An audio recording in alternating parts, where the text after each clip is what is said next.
Subscribe to my channel by pressing red button and click on the bell icon for notification of latest updates. नेकपा माओवादी केन्द्रका अध्यक्ष पुष्पकमल दाहाल प्रचण्डले मानिसमाथि गर्ने भेदभाव र छुवाछुत 21औं शताब्दीको मानव समुदायका लागि लज्जाको विषय भएको बताएका छन्। जातीय भेदभाव तथा छुवाछुत उन्मुख राष्ट्रिय दिवस 2078 को अवसरमा शुक्रबार शुभकामना व्यक्त गर्दै उनले विकसित दुनियाँमा पनि जातीय भेदभाव र दलित समुदायमाथिका विभिन्न प्रकारका हिंसा भइरहेको बताएका हुन्। जातीय छुवाछुत तथा उन्मूलन राष्ट्रिय दिवसका अवसरमा शुभकामना व्यक्त गर्दै प्रचण्डले भने, आजको विकसित दुनियाँमा पनि राष्ट्रिय जातीय भेदभाव र दलित समुदायमाथिका विभिन्न प्रकारका हिंसा भइरहेका छन्। संविधान र कानुनमा भएको व्यवस्था मात्र कठोरतापूर्वक कार्यान्वयन गर्न सके पनि यस प्रकारका हिंसा न्यूनीकरण हुन सक्छ र उत्पीडित समुदायले न्यायको अनुभूति गर्न सक्छन्। उनले सामन्ती राज्य व्यवस्था विरुद्धको बलिदानीपूर्ण सङ्घर्षबाट प्राप्त उपलब्धि अहिले गुम्दै जाने खतरा पैदा भएको बताएका छन्। सामन्तवाद उपज सामाजिक कलङ्कका रूपमा रहेको जातीय भेदभाव तथा छुवाछुत हटाई सामुदायिक सहिष्णुता कायम राख्न अग्रगामी शक्तिहरूका बीच एकताबद्ध पहल कदमीको आवश्यकता छ, प्रचण्डको शुभकामना सन्देशमा भनिएको छ। शुभकामना सन्देशको पूर्ण पाठ यहाँ उल्लेख गरिएको छ। जातीय भेदभाव तथा छुवाछुत उन्मूलन राष्ट्रिय दिवस 2078 को अवसरमा सम्पूर्ण उत्पीडित र उपेक्षित जनसमुदायमा हार्दिक शुभकामना व्यक्त गर्दछु। मानिसले मानिसमाथि गर्ने भेदभाव र छुवाछुत 21औं शताब्दीको मानव समुदायका लागि लज्जाको विषय हो। आजको विकसित दुनियाँमा पनि जातीय भेदभाव र दलित समुदायमाथिका विभिन्न प्रकारका हिंसा भइरहेका छन्। संविधान र कानुनमा भएको व्यवस्था मात्र कठोरतापूर्ण कार्यान्वयन गर्न सके पनि यस प्रकारका हिंसा न्यूनीकरण हुन सक्छ र उत्पीडित समुदायले न्यायको अनुभूति गर्न सक्छन्। सामन्ती राज्य व्यवस्था विरुद्धको बलिदानीपूर्ण सङ्घर्षबाट प्राप्त उपलब्धि अहिले गुम्दै जाने खतरा पैदा भएको छ।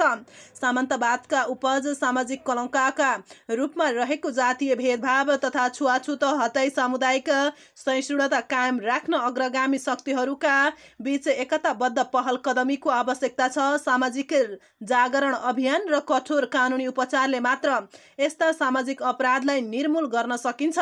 जातीय छुवाछुत विभेद र हिंसा सम्बन्धी संविधान र कानुनमा भएको व्यवस्था प्रभावकारी कार्यान्वयन गर्न राज्य संयन्त्रलाई निर्देशित गर्न र जातीय हिंसा र छुवाछुत विरुद्ध जनता चेतना लगायतका जागरणमूलक कार्यक्रम सञ्चालन गर्नुपर्छ। स्थानीय तहसम्म निगरानी संयन्त्र बनाई जातीय भेदभाव तथा छुवाछुतको अन्त्य गर्ने कार्यमा जुट्न सबैमा अपिल गर्दै यस दिवसको अवसरमा सुस्वास्थ्य र उत्तरोत्तर प्रगतिको कामना गर्दछु।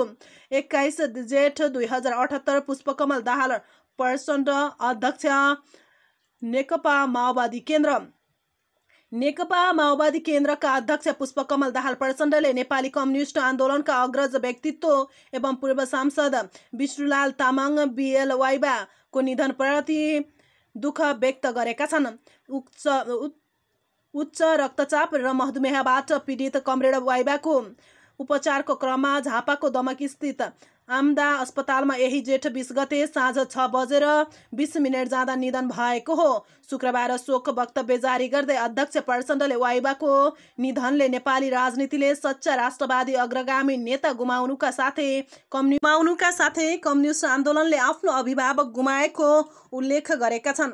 शोक वक्तव्यमा गरिएको छ, कमरेड वाइबाका जीवनोपयोगी भोगाई परिवर्तनकारी एवं क्रान्तिकारी युवाहरूका लागि उत्प्रेरणाको स्रोत बन्ने विश्वास लिँदै उहाँप्रति पुनः एकपटक श्रद्धा सुमन प्रकट गर्दछु।